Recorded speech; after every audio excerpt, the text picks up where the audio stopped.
What's happening there, Roswellers? It's Dirty Dan the Man here, the barbecue man. Man whose meat can't be beat. Allegedly. For this midweek moment, I wanted to talk about something from Sunday's show again. And that was time loops. And that article I read kind of spoke to me for some reason, and I didn't quite know. I had been looking at the Serpo project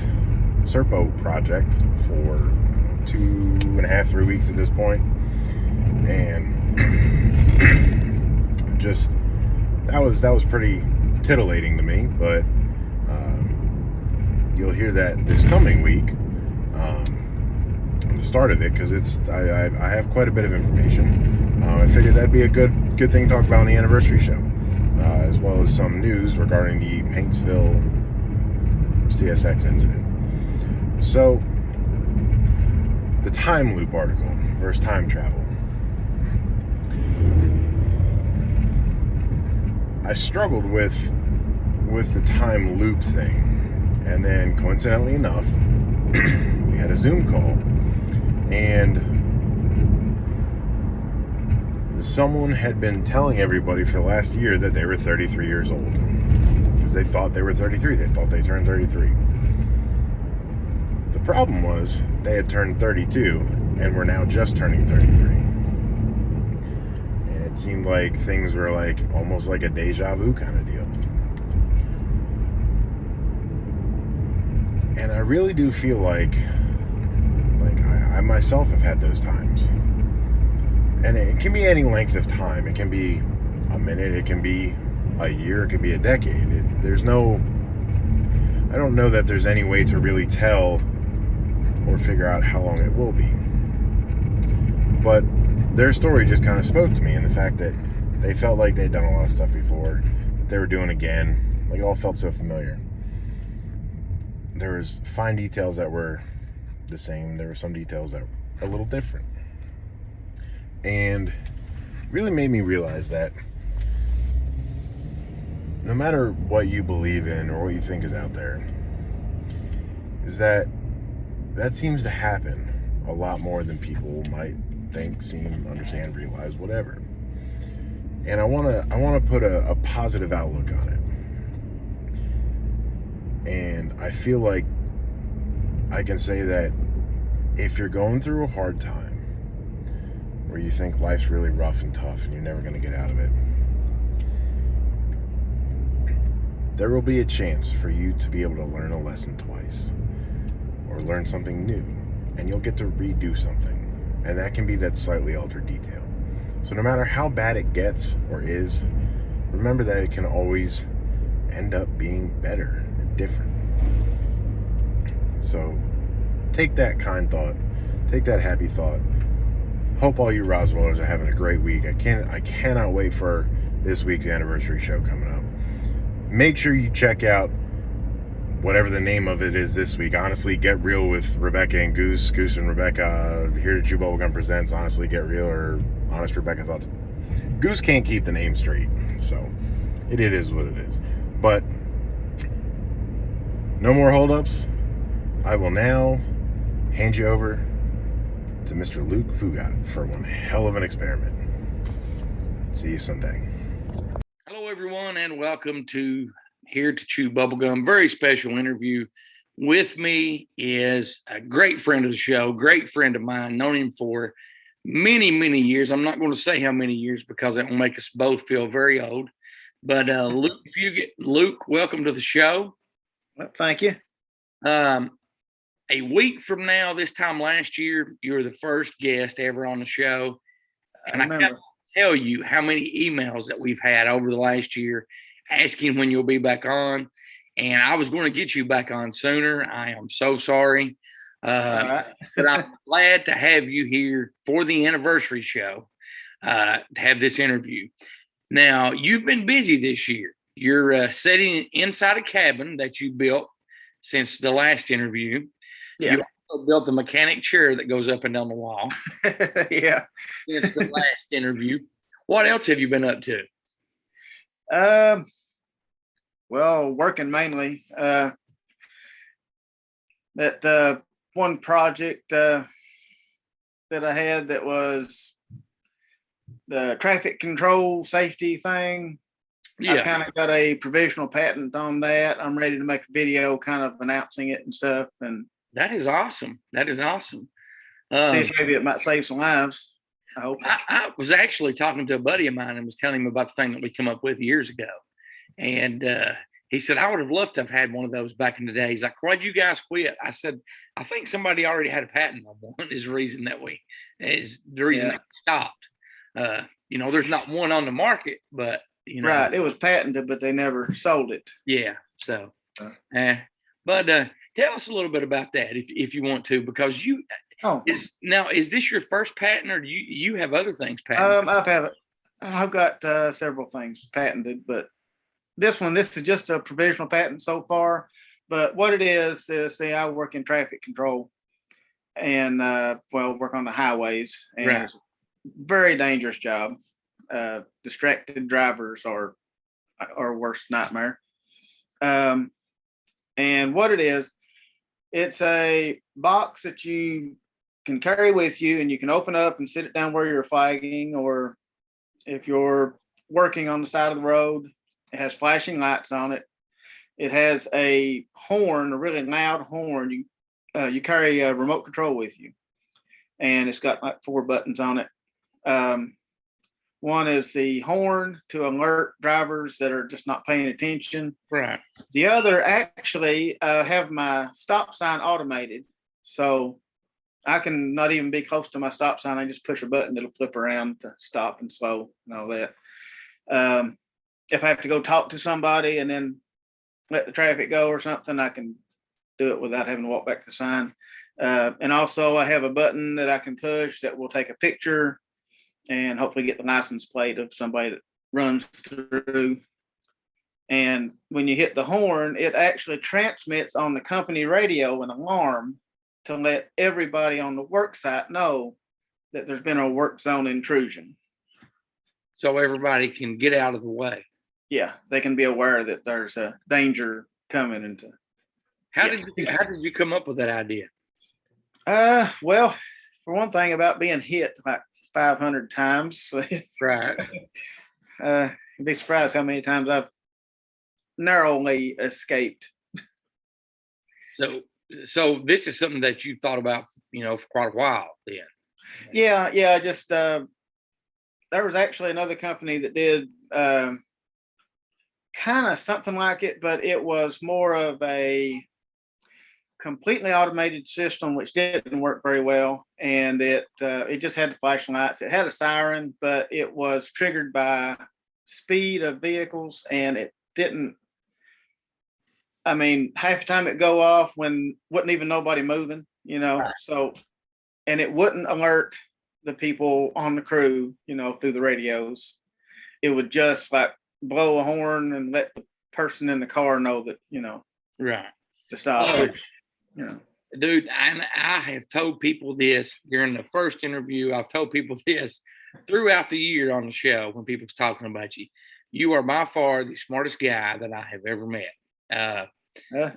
Justin Perkins with Talk Junkie, he has over the last probably 6 months, he has become aware of who you are, and he's watched a bunch of your YouTube videos.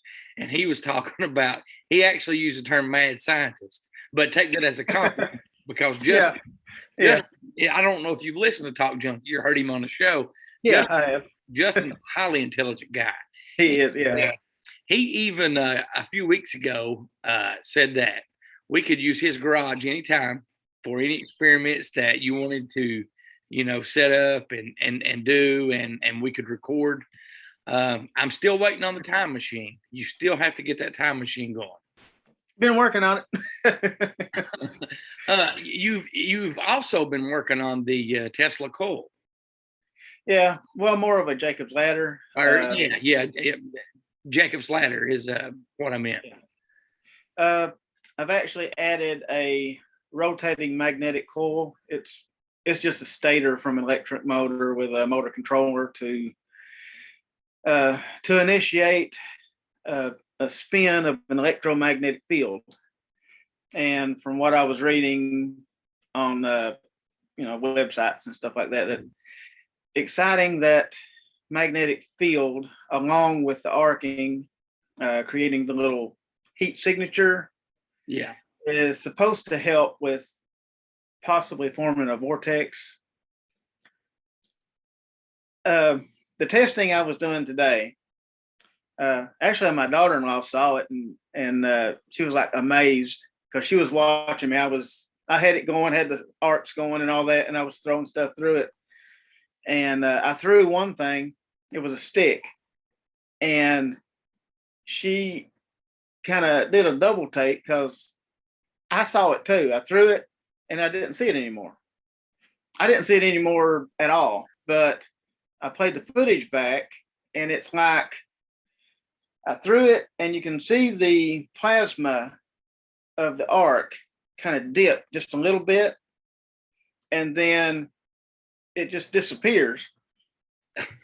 And I was thinking, okay, well, it fell down or something, or it just went down behind the arc or something. I kept watching the little clip. I slowed it way down. I put it up on YouTube as it's actually an unlisted video. I'll send you a link to it. Yeah, please do. But in about just a few seconds, way too long for it to have actually been flying through the air, I can see it bounce back up and like go toward where my truck is. So it just basically appeared kind of similar to the one that you sent me back in April that disappeared. Yeah. Did you ever locate the one back in April? It was a screw. Never did see it.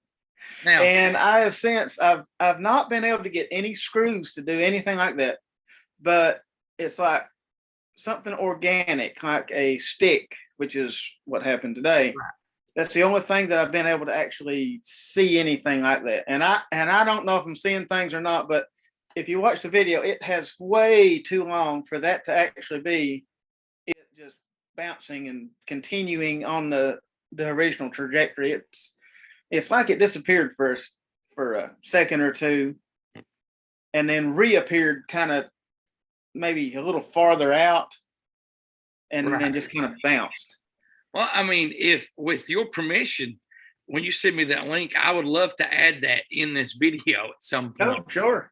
I even opened up the box and I showed the inside. I took the audio out because my son was working using some power tools. So, it was kind of loud, but I took the sound out of that part. But I show the inside of the box. It's basically I don't really want to tell everybody how to do it because it is a little dangerous. Right. Well, you don't have to get that technical with it. Well, it's the microwave oven transformer is the main thing. But then I've got a power board in there that regulates the magnetic field, and also a wave guide from a microwave and a reflector in there. And that's it. Now, do you have any plans to build a bigger version of this? I don't know if it would. Okay. All right. Let me ask you this. Not as yet. Let me ask you this question. You are familiar with the Tesla coil? Yeah. Have you ever saw the show? It's been a few years ago. It was on the History Channel. It had Dr. Travis Taylor, who's on Skinwalker Ranch. And they were at a pond, and they actually had a Tesla coil, and they powered a remote control boat over this lake. Did you ever see that? I didn't see it. I've heard of it, but I haven't seen it. I will have to text you that link because they had the coils too close, and it was causing the boat to more or less just blow up. They had to move them farther apart. Because something as tiny as like a remote control boat, it don't take that much power. But they figured out when they moved them far apart, they were still getting electricity. And what they concluded was like, you have a custom cabin that you built from scratch. You could, in between that, your cabin, you could put those Tesla coils and power your cabin just by stuff in the atmosphere. And that's what Nikola Tesla claimed. And I will hunt that link up and send that to you because I know you could make this, and I know you can get it to work. Because, like I said, you are the smartest man that I've ever met. Justin Perkins was amazed by your truck video when you opened the side of it up. Oh, the toolbox. And yes, he was totally amazed by that. And but is there anything else you've been working on? Like I said, not a whole lot of time between work, but well, I've been doing a little bit of solar on the house, Right. but not very much, nothing Now, extraordinary. let me ask you a question. With wintertime coming up, have you used solar energy before in our area? Yeah. Did you have any like dark periods in the wintertime where it's not daylight as long? Yeah. How long do those last? The dark periods? It just depends on the weather. I mean, you can actually get solar power even with an overcast day. It's a lot less, and it means that you have to have a lot more panels to make up for the difference. And where solar really comes into play is all solar panels are just battery chargers. Right. So you're just charging up a battery bank. So you want that battery bank. You figure up all of your appliances in your house, everything that's going to be drawing power, and you figure out how many watt hours that you need, and you buy enough batteries to last for, say, 3 days without any charging. Okay. That way, if you do have a time where the sun is not out for several days, you have enough backup to make it. I mean, you will have to conserve, and I mean, it'd be a good idea to have a generator or like the water wheel that I had. Right. Some alternative source. Like we have grid power, but we do have the solar too. So we have a backup as the grid. So, That's very smart. Now let me ask you a question because I know where you live at, and you're kind of in a valley. If you move those solar panels to the top of a hill somewhere and run you wire, do you think that would make a difference in our area in the wintertime versus having them where you're at now?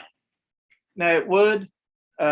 You would get more power up on top of the ridge because you would have the sun for longer. Of course, right. The sun comes and goes, below the ridge. If you were up on top of the ridge, you would get the power sooner, especially if you were on a higher ridge, like this ridge is higher than that ridge is. So I would want to have solar panels on top of this ridge.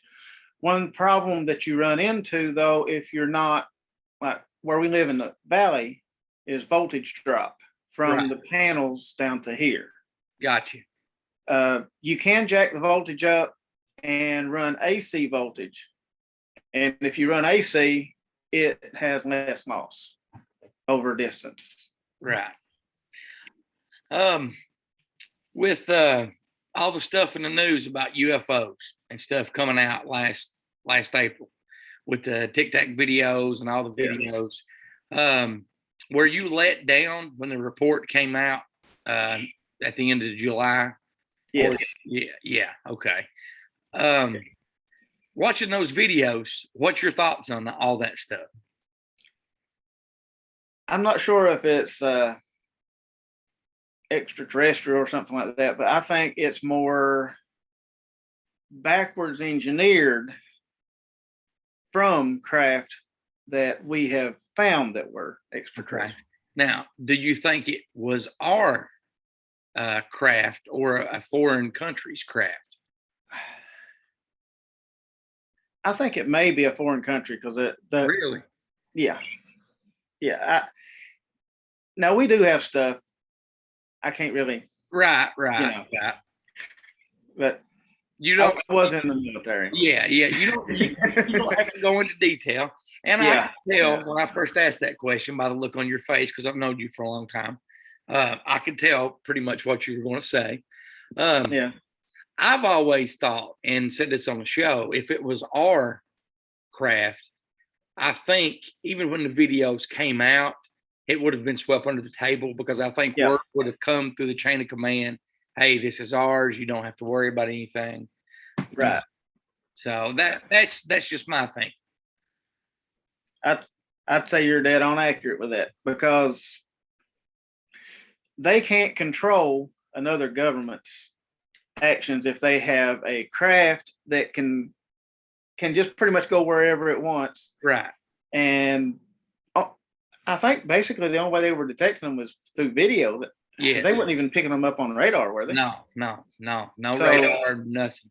They can pretty much go wherever they want, and they don't, if we had such a thing, we wouldn't let it out, Right.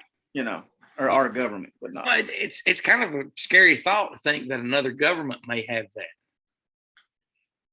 Yeah, kind of is. Let's just hope that they're one of our allies. I would hope so.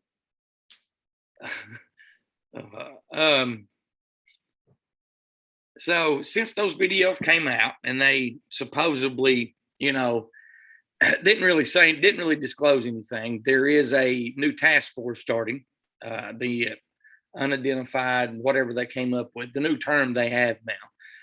UAPs. The new UAP task force. Yeah. And do you think that we will ever, well, let's say in the next 5 years, know the truth about UFOs or reverse engineering or what crashed at Roswell? Not if there's any way that the government can keep it under wraps, and keep throwing out these stories. And I don't think they would ever just admit it. There would have to be some proof that couldn't be denied. Right. Okay. Now, there was a former military guy back about 3 months ago. He made the statement, and I'm paraphrasing. He said that the military used to be 50 to 100 years ahead of the public and technology. But at this point in time, and this was like 3 months ago, maybe 4, he said this. He said at this point in time, the U.S. military is 300 years advanced, 300 years ahead of the public in technology. Do you agree or disagree with that, and why? 300 years is a long time. Yes, it is. But that is what he said. And there's been some other people. DJ Nikki with the carbon capture shield, which is affiliated with IngersollLockwood.com. He said he actually agreed with that statement. It could be possible. That 300 years is a very long time, though. And if it's 300 years, there's no way that the technology could have came from Earth. Right. But because it would be so far advanced from us that, right. Well, I'm going to be honest. I've talked about this on the show. I think we have a lot of technology that came after Roswell. That technology boomed so fast after Roswell. We had to get that from somewhere. Yeah. Because look, just a few years prior, Germany was way more advanced than we were in their engineering and their jets and their missiles and their rockets and everything. They were way more advanced than we were. And there is alleged rumors that they got their technology from a downed spacecraft in the dark forest. You really can't find a lot of information about the dark forest because at that time Germany kept a shutdown on the media. It was controlled on what went out. Right. Do you agree that technology accelerated after Roswell? It did. Yeah. Do you think that we landed on the moon? I tend to think that we did. All right. Now, part B to that question. Do you think that the video that we were shown was actual moon landing video? Now, with the technology, the video technology at the time, Right. it would almost be easier to send somebody to the moon than it would to film and do as good a job as they did. Right. and I totally get where you're coming from now. What do you think about the people at NASA who supposedly taped over the original moon footage? That doesn't make any sense to me. I mean, that's not like something they just have laying around like a random tape or something. That would be put up, you know. That doesn't, you know. that didn't make any sense to me either. No. Let's see. Is there anything that you saw over the summer? Weird in the sky? Anything that you've noticed? Anything at all? Not this summer. What about last summer? I mean, I've seen lights and stuff, but it's nothing that was. Well, and you know, if I was going to guess what you were going to say, I bet you were going to say summer when you was in the military, you've seen all kinds of stuff, but you can't talk about that, correct? Well, that's true. All right. Yeah. So, what new projects have you got coming up that you're going to be doing and putting on your YouTube page? Well, I got a van that, the church, you know where I go to church at. Yes. There were two old vans. Well, two vans sitting there. The real old one, well, they wanted to get rid of it, so I took it. I'm making a tool van out of it. That's one of my projects. That's nothing major, but it's a good place to stick my tools and stuff. Right. But are you going to customize it, or? I am. I'm going to have probably a little bit of solar on top to help run power tools and stuff, like in the field. You know. That's a really good idea. Really good idea. Have you done anything with the deer blind? No. No, he ended up wanting to use it. So. Oh, okay. So you weren't able to. Yeah, I didn't want to, mess it up, and because I don't do a lot of hunting, so I don't know much about it. So I didn't want to I don't know if I get my scent up there or something. Right. I just leave it alone. Did you ever think about going up there and chopping it down? No, not really. I want to thank you very much for letting us use your footage from the Blue Horse and Hyman and giving us a background on that. We had that on a midweek moment, and thank you very much, for being gracious enough to let us use that. I've been wanting to get over that way and shoot some footage of Hyman and in Hazard of the Mother Goose where it's rebuilt. I've not been able to. Yeah. Hopefully next week I'll actually make it over, and so forth. Luke, thank you very much for coming on the show. I look forward to having you back. Is there anything that you want to say in closing or anything you want to tell us about? You still need to build that time machine. I know you can do it. I know you can do it. Well, I don't know what I'm really building with that Jacob's ladder thing. I don't know what happened to that stick. I'll send you the link to that. You'll have to check it out. Do that, because I could just picture you throwing that, and then in some other alternate reality or parallel universe, a stick coming through and hitting somebody in the eye. Oh my gosh, what was that? So, well, see, it did come back out, but it just took way too long to come back out. Right. I mean, you can look at. It is slowed down footage, and because of the frame rate, you couldn't even see it whenever I played at full speed. But I shot it in 60 frames per second instead of 30, so I could slow it down a little bit more. Right. I probably should have done 120 frames per second, but that's just what my camera was already set on. And so yeah. But where I slowed it down, you can see that as soon as I turn it loose, and it gets like right above where the spark is, you'll see the spark kind of dip. And then when it dips, it's like it's not there anymore. But then if you keep watching on like back where my truck is sitting, you'll see the stick after way too much time. The video is steadily sped up. It's all the same speed. So if you look at the speed that the stick goes leaving my hand, it takes too long for it to get to where it's bouncing up. And it's like it come out from down there somewhere. Right. I don't know if it did, but it just seems like it to me. Maybe it went through, hit somebody in the eye. They picked it back up and was hoping to throw it. That's probably what it was. I'm glad it went the other way. There you go. There you go. But Luke, thank you very much for coming on. Definitely going to have you back on again sooner. Hopefully we'll get you in the studio, maybe at some point at our next round table. I do have a recommendation. Well, we would love to have you there. I do have a recommendation for some of your videos coming up this winter. There's just one. I know you have a lot of viewers from different states that watch your content. Homemade snow cream. I think. I think that would be a really short, sweet, simple video, and people probably never heard of that before that don't live, in our area. Yeah, I can sure do that. Yep, you could call it Luke's Luscious Snow Cream. I don't know. I was trying to think of something that rhymed, and my mind went completely blank there for a minute. So, Luke, thank you very much for coming on. We definitely appreciate it. And ladies and gentlemen, that's Luke Fugate.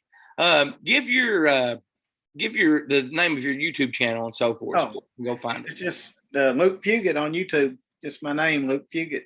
And you can also go to heretochewbubblegum.com, and there's a section called Luke's Corner. You can click on that, and that will take you straight to his YouTube page. Luke, thank you again, and I look forward to seeing you in the future, my friend. God bless you. Thank you.